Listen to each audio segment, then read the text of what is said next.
So, hello everyone, welcome to my channel. तो let's start the sexual reproduction in flowering plant. बहुत अच्छे से easy way में समझाऊंगी आप लोगों को। तो प्लीज़ अगर यूजफुल हो तो please like and subscribe my channel. Let's start the sexual reproduction in flowering plant. Sexual का क्या मतलब होता है समझो। सेक्सुअल का मतलब होता है जहाँ पे गेमेट का फ्यूजन होता है और जायगोट का फॉर्मेशन होता है, उसे कहते हैं हम लोग सेक्सुअल। रिप्रोडक्शन का मतलब क्या होता है? रिप्रोड्यूस करना, ठीक है। रिप्रोड्यूस करने को कहते हैं हम लोग रिप्रोडक्शन। कहाँ पे किया जाएगा? फ्लावरिंग प्लांट पे किया जाएगा। ये चैप्टर पे फ्लावरिंग प्लांट क्या होता है, जितने भी एंजियोस्पर्म प्लांट होते हैं उन्हें हम लोग फ्लावरिंग प्लांट कहते हैं, क्योंकि उनमें जितने भी एंजियोस्पर्म होते हैं उसमें सबसे पहली बार फ्लावर देखने को मिला था। तो आई होप हेडलाइन का मतलब तो क्लियर हो गया होगा, और ज़रूरी होता है हेडलाइन को समझना पहले। तो let's start the haploid diploid mitosis meiosis and saprophyte and gametophyte. तो पहले ही मैंने ये तीनों को एक्सप्लेन कर दिया है, बट फिर भी अगर मेरा ये वीडियो कोई पहली बार देख रहा है तो लेट मी शो यू कि क्या होता है haploid diploid mitosis meiosis gametophyte and sporophyte. देखो ये बहुत, मैंने इसको और फिर से समझा रही हूँ क्योंकि ये जो चैप्टर है उसको अच्छे से कंसेप्ट के साथ समझने के लिए ये तीन कंसेप्ट को क्लियर करना ज़रूरी है। अदरवाइज ये चैप्टर समझ में तो आएगा बट अच्छे तरीके से समझ में नहीं आएगा। इसलिए अगर कंसेप्चुअल अच्छे से समझना है चैप्टर को कि इस चैप्टर में क्या क्या है, किसके बारे में है, तो चीज़ों को समझने के लिए हमें तीन को अच्छे से क्लियर करना चाहिए। तो लेट मी स्टार्ट अगेन। देखो, जो हैप्लॉइड होता है, सपोज एक सेल है, ठीक है। एक सेल है जिसमें क्रोमोसोम जो होता है एक एक है यहाँ पे, एक मतलब सिंगल सिंगल कॉपी में प्रेजेंट होता है, डबल डबल कॉपी में प्रेजेंट नहीं होता है। Each chromosome has only one copy. एक क्रोमोसोम का कितना कॉपी होगा? एक ही कॉपी होगा। किसके केस में? हैप्लॉइड। हैप्लॉइड को हम लोग एन से डिनोट करते हैं, वो हैप्लॉइड सेल होता है। सिमिलरली अगर हम लोग दूसरे सेल का बात करें, अगर यहाँ पे जो क्रोमोसोम नंबर होगा दो कॉपी में प्रेजेंट होगा, जो क्रोमोसोम नंबर होगा दो कॉपी में प्रेजेंट होगा, वो क्या होता है? डिप्लॉइड। कैसा सेल होता है? डिप्लॉयड होता है। तो आई होप हैप्लॉइड डिप्लॉयड में कोई कंफ्यूजन नहीं होना चाहिए, मैंने अच्छे से समझा दिया। Now let me start the mitosis and meiosis. क्या होता है माइटोसिस और मियोसिस? सपोज कोई पेरेंट सेल है वो डिप्लॉयड है। मैंने कहा डिप्लॉयड को हम लोग 2n से समझाते हैं। तो जो 2n होता है डिप्लॉयड होता है, अगर इसमें हम लोग क्या कर रहे हैं, इसमें हम लोग करेंगे माइटोसिस। क्या करेंगे? माइटोसिस। तो दो डॉटर सेल मिलता है। कितना डॉटर सेल मिलता है? दो डॉटर सेल मिलता है। और दोनों ही डॉटर सेल किसके इक्वल होता है? पेरेंट सेल के इक्वल होता है, ठीक है। और इसको हम लोग क्या कर सकते हैं? हैप्लॉइड सेल में भी करा सकते हैं। मैंने कहा था ना, यहाँ पे एन को हम लोग डिनोट करते हैं हैप्लॉइड से। तो जो हैप्लॉइड सेल होगा, अगर हम लोग हैप्लॉइड सेल में माइटोसिस करते हैं, हैप्लॉइड सेल में हम लोग अगर माइटोसिस करते हैं तो हमें एन एन मिलेगा। हैप्लॉइड हैप्लॉइड वो भी पेरेंट सेल के इक्वल होगा, ठीक है। अगर मियोसिस का बात करो, अभी अगर कोई पेरेंट सेल है कैसा है? डिप्लॉइड है। अगर हम लोग इसमें क्या करेंगे? मियोसिस करेंगे। इसमें हम लोग क्या करेंगे? मियोसिस करेंगे। अगर मियोसिस करेंगे तो हमें 4 डॉटर सेल मिलता है। कितना डॉटर सेल मिलता है? 4। इसको कहते हैं रिडक्शनल डिवीजन। क्या कहते हैं इसको हम लोग? रिडक्शनल डिवीजन कहते हैं हम लोग, रिडक्शनल डिवीजन। और इसको कहते हैं हम लोग इक्वेशनल डिवीजन।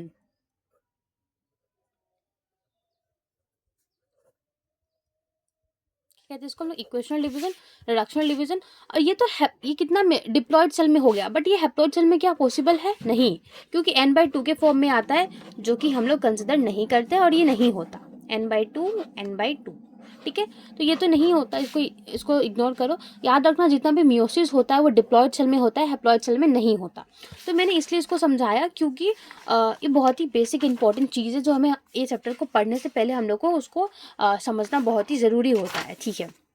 तो अभी ये जो पेरा दे रखा है, ये जो पेरा है, इसमें इतना ही समझाया है कि जो फ्लावर होता है प्लांट में बहुत ही इम्पोर्टेंट रोल प्ले करता है। एक रिप्रोडक्टिव यूनिट होता है जहाँ पे जितना भी सेक्सुअल रिप्रोडक्शन का काम किया जाता है फ्लावर में। और हम लोग तो उसको बहुत तरीके से यूज़ करते हैं, चाहे social, religious, culture, aesthetic, ornamental के तौर पे यूज़ करते हैं। बट मतलब मेनली जो प्लांट के लिए जो फ्लावर होता है बहुत ही एक इम्पोर्टेंट पार्ट होता है, that is a reproductive part, ठीक है। इसको इतना ही समझा दिया है। और इतना बताया कि रिप्रोडक्शन से पहले जो फर्टिलाइजेशन से पहले क्या क्या इवेंट होता है, फर्टिलाइजेशन में क्या क्या होता है, और फर्टिलाइजेशन के बाद क्या क्या होता है, ठीक है। तो ये मैं चैप्टर को कंप्लीट करने के लिए मैं टोटल 3 लेक्चर को लूँगी कि मैं आप लोग को 3 पार्ट में अच्छे से क्लियरिटी के साथ समझा सकूँ। तो आप बस समझते जाना और बहुत अच्छे से समझ में आने वाला है। चलो लेट्स स्टार्ट। जो फ्लावर होता है, मैंने कहा जो फ्लावर है वो क्या है, स्थैतिक, ऑर्नामेंटल, सोशल, रिलीजियस, कल्चर, ये सब में हम लोग फ्लावर को यूज़ करते हैं। पूजा पाठ हुआ, कोई डेकोरेशन हुआ, कोई फंक्शन हुआ, तो फ्लावर का बहुत यूज़ किया जाता है, ठीक है। बट जो हमारा प्लांट के लिए फ्लावर क्या है, एक रिप्रोडक्टिव का पार्ट है, बहुत इंपॉर्टेंट रोल प्ले करता है, ठीक है। ह्यूमन लव अफेक्शन, यहाँ पे तरह तरह का एग्जाम्पल देखा है कि हम लोग फ्लावर को कैसे यूज़ करते हैं। Let me start. ओके, तो आई होप आप लोग को, जस्ट वेट अ मिनट। हाँ, तो आई होप आप लोग को ये समझ में आ रहा होगा। ये देखो, ये क्या है, ये क्या है, ये एक मॉर्फोलॉजी है फ्लावरिंग प्लांट का, ठीक है। क्या है, मॉर्फोलॉजी है। अब मैं इसको समझाती हूँ। कोई भी फ्लावर को अगर हम लोग मॉर्फोलॉजिकल देखें तो कैसा दिखेगा हमें। इस पार्ट को कहा जाता है पेडिकल, ठीक है। मैं मेंशन नहीं है बट इसको कहते हैं हम लोग पेडिकल। ये जो है, ये पूरा दिख रहा है स्ट्रक्चर, ये हो गया हमारा स्टिग्मा, ये हो गया हमारा स्टाइल, और ये हो गया हमारा ओवरी। ये टोटली मिलके क्या बनाता है, कार्पल, जिसे कहते हैं फीमेल गेमेट। फीमेल का गेमेट को कहते हैं कार्पल। कार्पल में 3 पार्ट होता है। कार्पल में कितना पार्ट होता है, 3 पार्ट होता है। ये हो गया ओवरी, ये हो गया स्टाइल, और ये स्टिग्मा। तो लेट मी शो यू, अगर आप लोगों को अच्छे से समझ में नहीं आ रहा है तो। जो मैंने कहा कार्पल, कार्पल क्या होता है, फीमेल का रिप्रोडक्टिव पार्ट। प्लांट के केस में फीमेल का रिप्रोडक्टिव पार्ट को क्या कहते हैं, कार्पल। तो कार्पल होता है, ऐसे होता है, समझो ऐसे टाइप में, ऐसे जाता है लाइक दिस, ऐसे करके ऐसे। ये पार्ट जो होता है उसको कहते हैं स्टिग्मा, इस पार्ट को कहते हैं स्टाइल, इस पार्ट को कहते हैं हम लोग ओवरी, ठीक है। यही वहाँ पे बनाया। अगर हम लोग मेल के केस में बात करें, फ्लावर में जो मेल रिप्रोडक्टिव पार्ट होता है उसको कहते हैं हम लोग स्टेमन। स्टेमन का 2 पार्ट होता है, एक हो गया एंथर, एक हो गया एंथर, एक हो गया फिलामेंट, ठीक है। फिलामेंट, एंथर, एंथर, फिलामेंट, ठीक है। तो ये आई होप यहाँ पे वो चीज़ को बनाया गया है। तो इन्हीं दोनों के बीच में तो हम लोग डिटेल पढ़ेंगे कि कैसे इन दोनों के बीच में फर्टिलाइजेशन होता है। तो ये बहुत ही मतलब इम्पोर्टेंट हो जाता है हमारा कार्पल और हमारा स्टेमन। तो यहाँ पे देखो क्या लिखा रहा है, लिख रखा है, देखो। ये हो गया ओवरी, ये हो गया स्टाइल, ये हो गया स्टिग्मा, ये हो गया, ये क्या है, पेटल्स है। कलेक्शन ऑफ बहुत सारे एक साथ जब पेटल होता है तो क्या बनाता है, कोरोला बनाता है। बहुत जब एक साथ बहुत सारा सेपल्स होता है तो क्या बनाता है, कैलेक्स बनाता है। तो ये क्या हो गया, ये क्या, इसको क्या बोलते हैं, सेपल्स। ये हो गया हमारा, ये जो है ये एंथर, ये फिलामेंट है, मतलब मेल का रिप्रोडक्टिव पार्ट है जिसे हम लोग कहते हैं स्टेमन। तो आई होप क्लियर हो गया, मैंने यहाँ पे समझा दिया इसे। अभी समझो, जो बोटनिस्ट होता है, जितने भी बोटनिस्ट होते हैं, कहते हैं कि जो हमारा फ्लावर होता है एक मॉर्फोलॉजिकल और एम्ब्रोलॉजिकल मार्वल है। क्या है ये, बहुत नीट में एक बार आया है क्वेश्चन कि बोटनिस्ट के अकॉर्डिंग फ्लावर को क्या कहा जाता है, तो बोर्ड में भी पूछा जा सकता है। तो flower are the morphological and embryological marvel, the side of in sexual reproduction. एक ऐसा साइड है फ्लावर जहाँ पे रिप्रोडक्शन का काम होता है फ्लावरिंग प्लांट में, ठीक है। समझ में आ गया। अभी देखो, कोई भी प्लांट कैसे फ्लावर को बनाता है, बहुत इंपॉर्टेंट है समझना। कैसे कोई प्लांट फ्लावर, कैसे कोई प्लांट जो होता है वो एक फ्लावर को बनाता है, ठीक है। समझते हैं। सपोज ये प्लांट है, सपोज ये प्लांट है। प्लांट के ऊपर के भाग को कहते हैं सूट एपिकल मेरिस्टेम, नीचे को भाग को कहते हैं रूट एपिकल मेरिस्टेम। क्लियर हो गया इतना। अब ऑब्वियसली प्लांट होगा, फ्लावर होगा तो लीफ तो होगा ही। लीफ में एक हार्मोन होता है जिसे कहते हैं हम लोग florigen hormone, florigen hormone, florigen hormone होता है। ये फ्लोरिजन हार्मोन जो होता है सूट एपिकल मेरिस्टम के पास जाता है और दोनों बनाता है फ्लोरल प्राइमोडियम। फ्लोरल प्राइमोडियम से क्या बनता है, फ्लोरल प्राइमोडियम से एक मॉडिफाइड फ्लावर को बनाया जाता है। बस हार्मोन फ्लोरिजन नहीं होता, ऑक्सिन हार्मोन, ऑक्सिन और इथाइलिन, ये दोनों हार्मोन भी बहुत ही इंपॉर्टेंट रोल प्ले करता है फ्लावर को बनाने में। तो एनसीईआरटी में बोल रहा है कुछ hormone, but cerebral hormone, but hormone का नाम नहीं दे रखा है। बट हम लोग को बेसिक मतलब तो पता होना चाहिए। अगर हम लोग को रिप्रोडक्शन कराना है प्लांट के फ्लावर में, तो फ्लावर बना कैसे, एटलीस्ट वो तो पता होना चाहिए। तो मैंने इसको थोड़ा बहुत समझा दिया। देखो यहाँ पे लिखा है, much before the actual flower is seen on the plant, मतलब कोई भी प्लांट में फ्लावर देखने से पहले उन लोग डिसीजन लेता है, decision that the plant is going to flower has taken place. Cerebral hormone, देखो सेरेब्रल हार्मोन बता रखा है ना, सेरेब्रल हार्मोन में यही आता है ऑक्सिन, इथाइलिन और क्या आता है फ्लोरिजन हार्मोन। कैसे आता है मैंने आप लोगों को समझा दिया, कैसे एक प्लांट में फ्लावर बनाया जाता है मैंने समझा दिया। देखो cerebral hormone and structural changing are initiating which lead to the differentiate and further development of an flora primordium। वही मैंने कहा मॉडिफाइड होके पहले फ्लोरा प्राइमोडियम बनाता है, उसके बाद जाके मॉडिफाइड होके फ्लावर बनता है। तो जो हमारा मेल में जो हमारा क्या होता है, मेल गेमेट होता है, उसको कहते हैं हम लोग एंडोशियम। मतलब बहुत सारा जब स्टेमिन को हम लोग एक साथ कर देंगे तो उसको कहते हैं एंडोशियम, और बहुत सारा कार्पल को एक साथ कर देंगे तो हम लोग बोलेंगे उसको गाइनोशियम। तो इतना तो क्लियर हो गया होगा। चलो इसको समझते हैं, ये क्या होता है। स्टेमिन को पहले समझते हैं, फिर हम लोग समझेंगे माइक्रोस्पोरेंजियम क्या होता है, फिर समझते हैं पोलन ग्रेन को। ठीक है, तो स्टेमिन का 2 पार्ट होता है। स्टेमिन का कितना पार्ट होता है, सपोज आप लोगों को दिख रहा होगा, यहाँ पे मैं समझा रही हूँ। जो स्टेमिन होता है मैंने यहाँ पे ऑलरेडी बता रखा है, दिख रहा है, हाँ।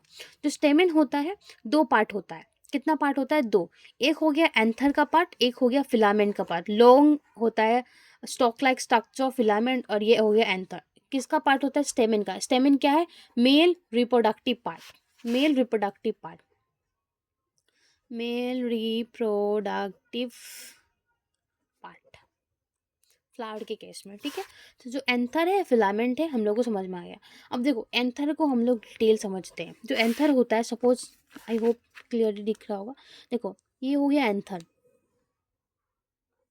ठीक है, एंथर, ये हो गया थिका। ठीक है, ये हो गया माइक्रोस्पोरेंजियम, माइक्रोस्पोरेंजियम 4 होता है। तो देखो ये पहला, इसको बोलते हैं लोब 1, इसको बोलते हैं लोब 2। ठीक है, ये हो गया थिका, थिका, ये होता है microsporangium,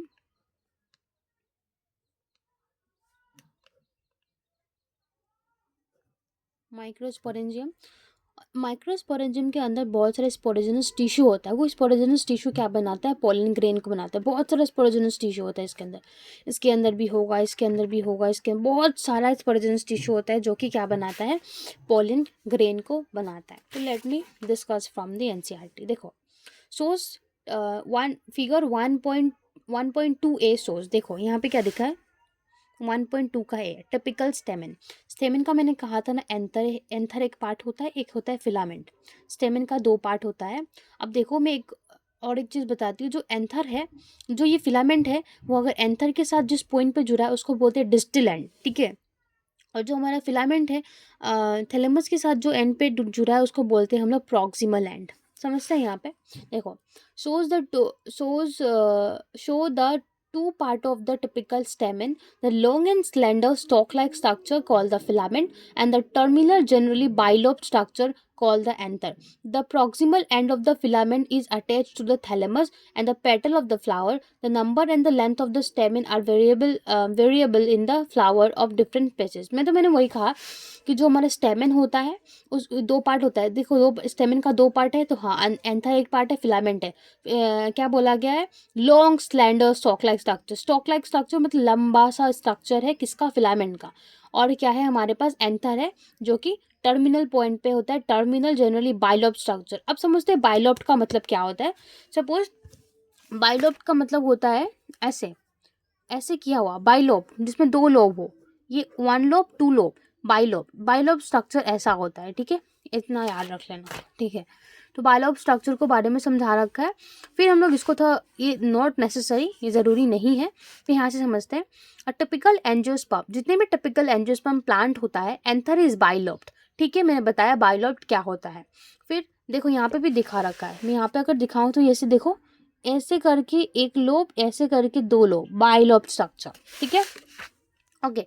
bilobe with each lobe having a 2 थिका। अब क्या मतलब है 2 थिका का, देखो यहाँ पे, देखो यहाँ पे एक लोब में कितना थिका है, एक लोब में 2 थिका है, ये एक थिका इसलिए कहते हैं डाइथिकस।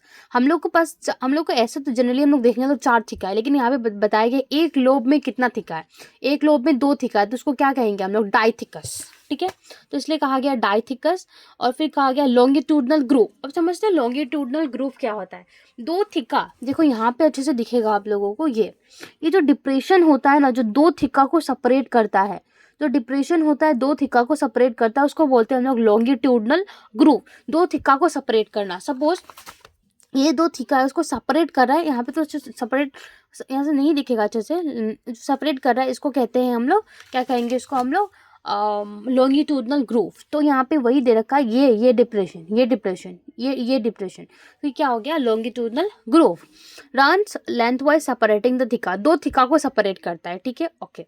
उसके बाद कहा गया है कि वेरियस टाइप ऑफ टिश्यूज, मतलब यहाँ जो let us understand the various type of tissues and their organisation, transverse section of an anther, the bilobe nature of an anther is very distinct. The transverse section the anther is 4, हाँ tetragonal. अब देखो tetragonal क्या कह रहा है, 4 side, कितना side है, 4 side दिख रहा है, 1 साइड, 2 साइड, 3 साइड, 4 साइड, इसलिए इसको कहा गया टेट्रागोनल। क्या कहते हैं इसको, टेट्रागोनल।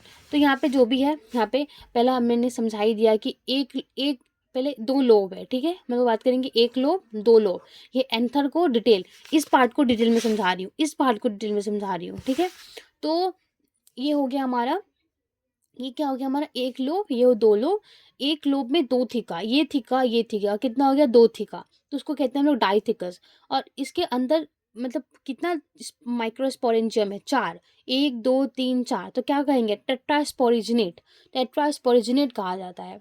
ठीक है, 1 लोब में 2 थिका तो डाइथिकस। बाइलोब स्ट्रक्चर है, यहाँ पे 2 लोब है तो बाइलोब कहते हैं, इसी को एक्सप्लेन किया गया है। अब मैं फर्दर थोड़ा और अच्छे से समझाऊं तो ये जो होता है माइक्रोस्पोरेंजियम, इसको समझते हैं। माइक्रोस्पोरेंजियम के अंदर बहुत सारा स्पोरोजेनस टिश्यू होता है, बहुत सारा क्या होता है, स्पोरोजेनस टिश्यू होता है। और वो स्पोरोजेनस टिश्यू क्या करता है, पोलन मदर सेल की तरह बिहेव करता है। वो जो स्पोरोजेनस टिश्यू होगा कैसे बिहेव करेगा, पोलन मदर सेल की तरह बिहेव करता है। इसको मैं डिटेल समझाऊंगी, अभी मैं जिस एक बात बोल रही हूँ मैं डिटेल में समझाऊंगी इसे। ठीक है, तो आई होप इतना क्लियर हो गया कि टेट्रागोनल शेप इसको क्यों कहा गया है, और साइड, ओके, एवरीथिंग क्लियर। देखो, एक स्ट्रक्चर ऑफ माइक्रोस्पोरेंजियम, तो मैंने क्या कहा, ये जो माइक्रोस्पोरेंजियम है ना, इसी का स्ट्रक्चर को समझाएगा। देखो कैसे, in a transverse section, a typical microsporangium appears near circular in outline. It is generally surrounded by the four wall layer, epidermis, endothelium, medullary tapetum. Outer of the three wall layers perform the function function of protection and help in the dehiscence of anther release to pollen grain. Okay, मैं इसको समझाती हूँ। देखो समझो, मैंने क्या कहा कि ये जो माइक्रोस्पोरेंजियम के स्ट्रक्चर के बारे में पढ़ेंगे, तो समझो जो हमारा एंथर होता है ना, let me explain you where I will explain, just give me a second.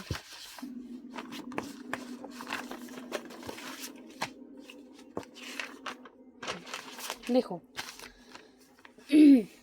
देखो, जो हमारा एंथर होता है ना, एंथर, इसको हम लोग डेवलपमेंट करते हैं। तो एंथर को डेवलपमेंट करने के लिए कौन सा सेल यूज होता है, आर्के स्पोरियल सेल।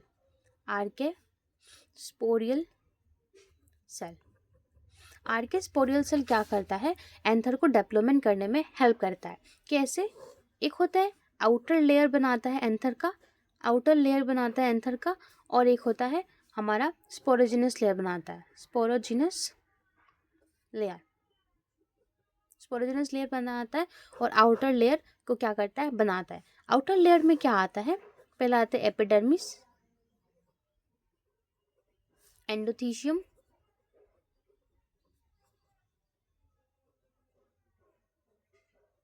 एंडोथीशियम मिडिल लेयर,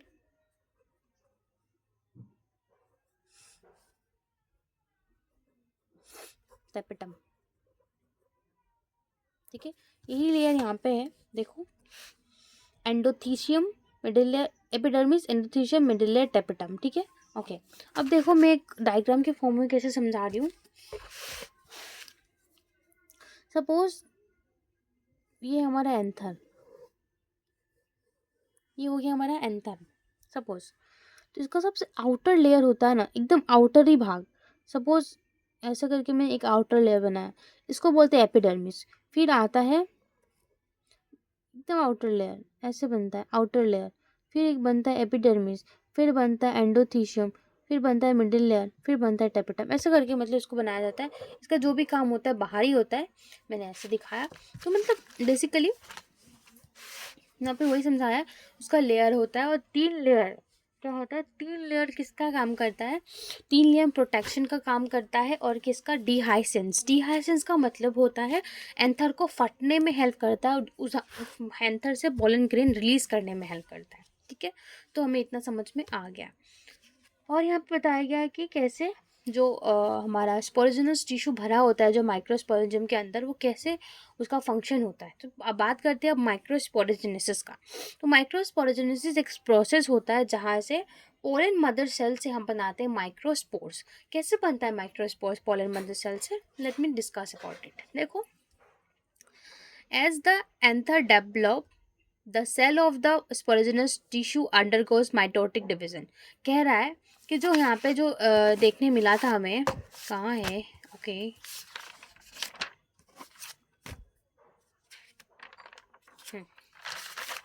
यहाँ पे जो देखने मिला था, ये रहा। यहाँ पे जो देखने मिला था कि जो हमारा माइक्रोस्पोरेजियन के जो हमारा माइक्रोस्पोरेंजियम में उसके बहुत सारा अंदर क्या है, स्पोरोजिनस टिश्यू है। और एक स्पोरोजिनस टिश्यू के पास कैपेबिलिटी होता है या फिर कह लो पोटेंशियल होता है कि वो एक पोलन मदर सेल का तरह बिहेव कर सके। कैसे बिहेव कर सके, पोलन मदर सेल। और पोलन मदर सेल में हम लोग क्या कराते हैं, मियोसिस कराते हैं, जिससे हमें 4 मेगास्पोर्स टेट्राड मिलता है। 4 मेगास्पोर्स मिलता है। फिर हम एक मेगास्पोर्स को क्या करते हैं, एक मेगास्पोर्स को हम लोग उसको फर्दर उसको हम लोग क्या करते हैं, डेवलपमेंट कराते हैं। उसको कहते हैं development of the male gamete. पहले वेक्यूलेशन होता है, फिर एसिमेट्रिकल स्पिंडल फाइबर होता है। उसको बनने के बाद वो जब बन जाता है, फिर एक हम लोग को मेल गेमेट के रूप में हम लोग को मिल जाता है। ठीक है, तो इसको मैं समझा देती हूँ, कोई बड़ी बात तो है नहीं। तो देखो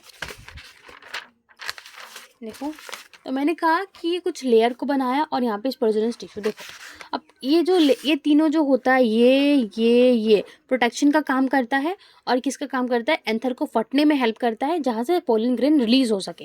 टेपेटम का स्पेशल फंक्शन होता है, वो पोलन ग्रेन को नरिशमेंट प्रोवाइड करता है। क्या करता है, पोलन ग्रेन को नरिशमेंट प्रोवाइड करता है। ठीक है, और कुछ ओबिश बॉडी भी बनाता है। और जो कि स्पोरोपोलिन, फिर जो ओबिस बॉडी होता है स्पोरोपोलिन को बनाता है, कि बहुत हार्ड सब्सटेंस होता है, कुछ उसको कोई डिग्रेड नहीं कर सकता है। सब एनसीईआरटी में है, वो डिग्रेड नहीं कर सकता है। ठीक है, वो सिर्फ यहाँ पे होगा, उसको डिग्रेड कोई नहीं कर सकता है। ठीक है, तो ओके, तो उसको कोई डिग्रेड नहीं कर सकता।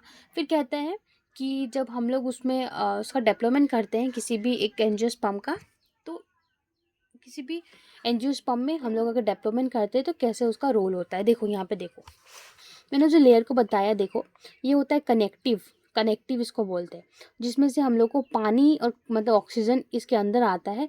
फ्लोएम और जाइलम का जो ट्रांसफ़र होता है कनेक्टिव से ही होता है। फिर ये होता है एपिडर्मिस, फिर होता है एंडोथीशियम, फिर ये हो गया हमारा स्पोरोजिनस टिश्यू, ये हो गया माइक्रोस्पोरेंजियम। माइक्रोस्पोरेंजियम के अंदर बहुत सारा स्पोरोजिनस टिश्यू भरा हुआ मतलब होता है। और ये हो गया हमारा टेपेटम। ठीक है, टेपेटम मतलब इनर मोस्ट लेयर। ठीक है, अब इसको हम लोग थोड़ा समझते हैं। आई होप दिख रहा होगा। ओके,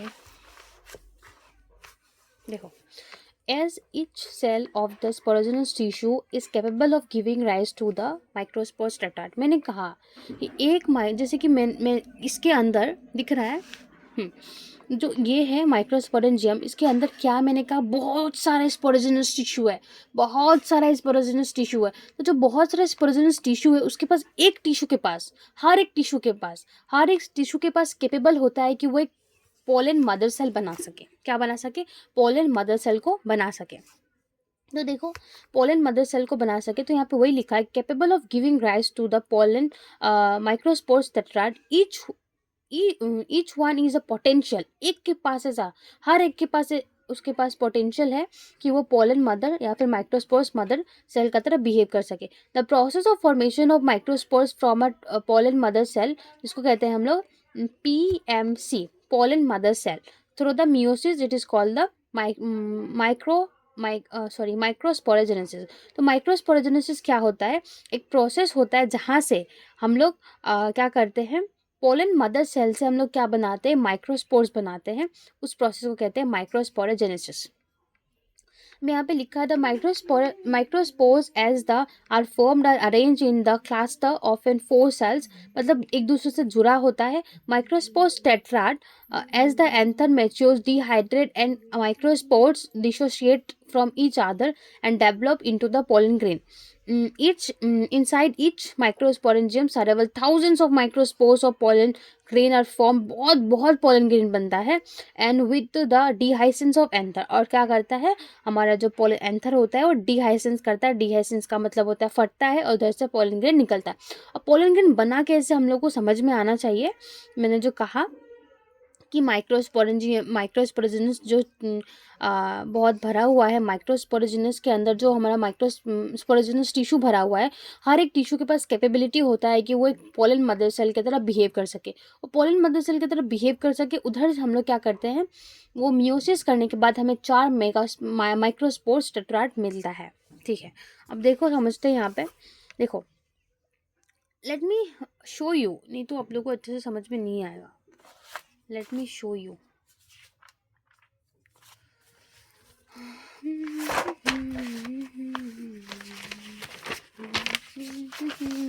देखो मैं क्या बोल रही हूँ ना, अभी आप लोग को अच्छे से समझ में आएगा. देखो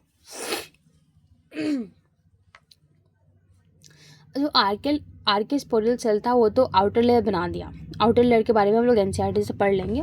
जो मैंने कहा फंक्शन परफॉर्म करता है, क्या क्या फंक्शन परफॉर्म करता है वो हम लोग ने ऑलरेडी समझ में आ गया. अब जो इनर में बनाता है जिसको बोलते हैं हम लोग, देखो ये जो हमारा सपोज एक ये क्या है, डिप्लॉयड ही होता है ना. तो डिप्लॉयड होगा, क्या होगा, डिप्लॉयड होगा. ठीक है, डिप्लॉयड होगा. और ये क्या है, ये हो गया हमारा स्पोरोजिनस टिश्यू.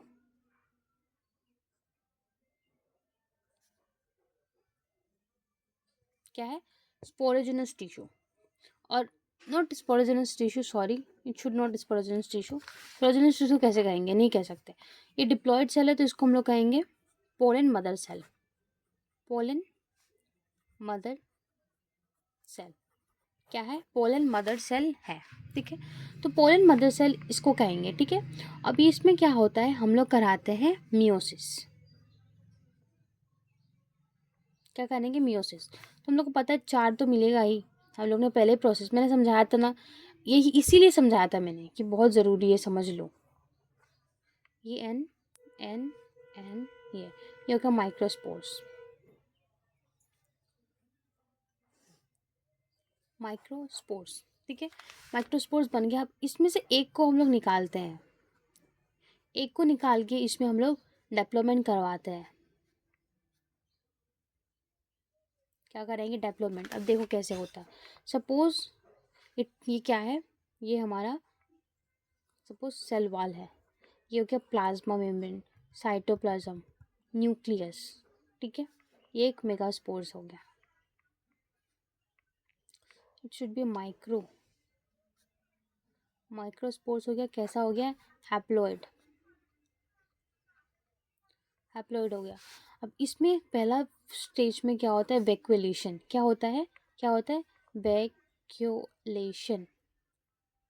ठीक है, और दूसरा स्टेप में वैक्यूलेशन होगा तो क्या होगा, ये तो सेल वॉल रहेगा ही, प्लाज्मा मेम्ब्रेन रहेगा ही, साइटोप्लाज्म रहेगा, न्यूक्लियस नीचे चला जाता है और यहाँ पे एक वैक्यूल बन जाता है. क्या बन जाता है, वैक्यूल बन जाता है. ठीक है, फिर आता है asymmetrical spindle fibre. Second number पे क्या होता है, एसिमेट्रिकल स्पिंडल फाइबर. ठीक है, तो क्या होता है, मतलब जो हमारा स्पिंडल फाइबर ऐसे बनता है. मैं यहाँ पे दिखा सकती हूँ आप लोगों को. जैसे कि ये सेल वॉल हो गया, ये हो गया हमारा प्लाज्मा मेम्ब्रेन, साइटोप्लाज्म. जो हमारा वैक्यूलेशन था वो तो वैक्यूल रहेगा ही. और जो हमारा न्यूक्लियस है यहाँ पे बनता है स्पिंडल फाइबर. एक छोटा एक बड़ा, अनइक्वल, इसलिए कहते हैं हम लोग asymmetrical spindle fibre. Asymmetrical spindle fibre के कारण हमें देखने को मिलता है कि हमें फिर अनइक्वल माइटोसिस करना पड़ता है। क्या करना पड़ता है? अनइक्वल माइटोसिस करना पड़ता है। तो अनइक्वल माइटोसिस करते हैं तो हमें ऐसे मिलता है स्ट्रक्चर। देखो, पहले हम लोग इसको नहीं बनाते। सपोज दिस, ये एक इंटाइन का लेयर है, ये हमारा प्लाज्मा मेम्ब्रेन है, ये बहुत सारा क्या है, साइटोप्लाज्म, ये हो गया न्यूक्लियस, और ये हो गया हमारा वेजिटेटिव सेल, इसका न्यूक्लियस। ठीक है, और ऐसा होता है। देखो,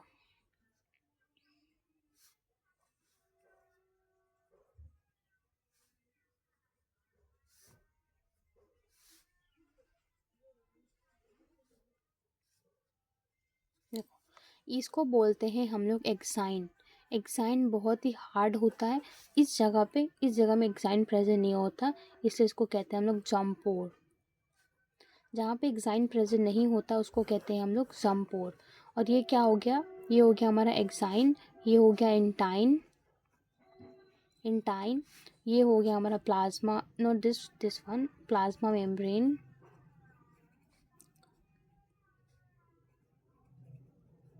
ये हो गया वेजिटेटिव सेल, ये हो गया हमारा जनरेटिव सेल। ठीक है, तो ये हो गया हमारा एक टिपिकल मेल गैमेटोफाइट। क्या हो गया? Male gametophyte. ठीक है, तो अब हम लोग उसको एनसीईआरटी के मदद समझते हैं। ओके, देखो,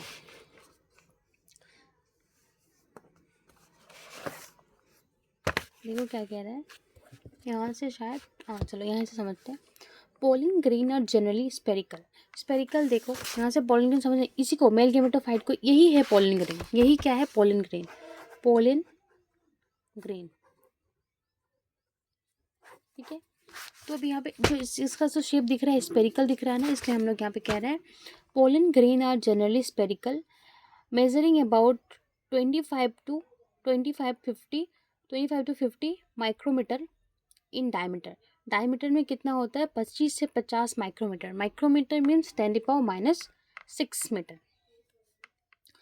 It has a prominent two layer wall, the hard outer layer called exine। देखो दिख रहा है, मैंने कहा ये हार्ड आउट मतलब हार्ड होता है, ये बहुत हार्ड होता है। हाँ, इसको कोई एसिड कोई अल्काली इसको मतलब डिजनरेट नहीं कर सकता। ठीक है, इतना हम लोग को क्लियर हो गया। देखो, फिर कह रहा है प्रोमिनेंट टू लेयर वाल the hard outer layer called the exine, it is made up of sporopollenin. Sporopollenin कौन बनाता है? टेपेटम बनाता है। टेपेटम क्या करता है? उबिश बॉडी बनाता है। उबिश बॉडी क्या करता है? स्पोरोपोलिन को बनाता है। Which is one of the most resistance organic material. Resistant का मतलब क्या होता है? हार्ड, जो मतलब जल्दी से डिग्रेड नहीं हो सकता, ख़त्म नहीं हो सकता। Organic material known, it can withstand high temperature, मतलब वो रह सकता है ज़्यादा से ज़्यादा टेम्परेचर में, ज़्यादा से ज़्यादा एसिडिक कंडीशन में भी रह सकता है, अल्काली कंडीशन में भी ले सकता है, वो उसको डिग्रेड नहीं होता। No enzyme can degrade. देखो, कोई भी एंजाइम जो होता है स्पोरोपोलिन को डिग्रेड नहीं कर सकता। Sporopollen is so far known.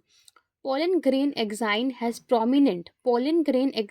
prominent apertures about called jump pore। मैंने क्या कहा? देखो, जहाँ पे एक्साइन का लेयर नहीं है, या फिर कह सकते हैं जहाँ पे स्पोरोपोलिन नहीं है, उस पॉइंट को क्या कहते हैं हम लोग? जम्प पोर कहते हैं।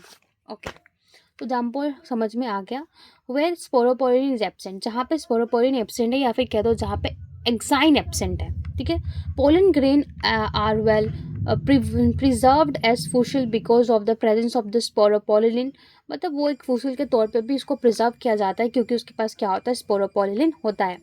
The exine in exhibits A fascinating array of pattern and design. ठीक है, एक पैटर्न डिज़ाइन उसमें होता है जो मैंने यहाँ पे दिखा रखा है, यही है पोलन ग्रेन, यही है एक्साइन का लेयर, इंटाइन का लेयर, इसको बता रखा है। ठीक है, देखो, the inner wall of the pollen grain is called intine. देखो यहाँ पे दिख रहा है इनर वॉल, मैंने इंटाइन क्या बनाया? Inner wall of the pollen grain, उसको कहते हैं हम लोग इंटाइन। तो it is a thin and continuous. Thin and continuous का क्या मतलब है? देखो, ये होता है डिसकंटिन्यूअस। कंटिन्यूअस मतलब सीधा जा रहा है, कोई रुकावट नहीं है, तो इसमें तो बहुत रुकावट है। तो एक्साइन में होता है कंटिन्यूअस नहीं होता, और इंटाइन में क्या होता है? कंटिन्यूअस होता है, तो ये डिसकंटिन्यूअस, ये कंटिन्यूअस, ये थोड़ा थिक होता है, ये थोड़ा थिन होता है, ठीक है। देखो, thin and continuous layer made up of an cellulose and pectin. हाँ, जो हमारा इंटाइन का लेयर होता है वो सेलुलोज पेक्टिन का बना होता है। The cytoplasm of pollen grain is surrounded by the plasma membrane. फिर उसमें प्लाज्मा मेम्ब्रेन है, देख लो, दिख रहा है प्लीज, प्लाज्मा मेम्ब्रेन है ना।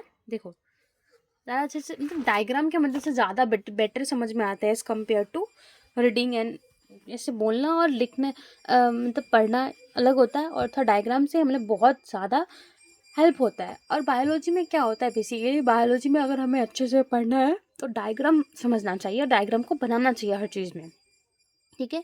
इम्प्रेशन अच्छा होता है। तो देखो यहाँ पे plasma, when the pollen grain is mature it contain two cell, ठीक है, a vegetative cell and generative cell. देखो मैंने दिखा रखा है ना, इस पोर्शन को कहते हैं हम लोग वेजिटेटिव सेल और इस पोर्शन को कहते हैं हम लोग जनरेटिव सेल। इस पोर्शन, देखो इस पोर्शन को कहते हैं जनरेटिव सेल, ठीक है।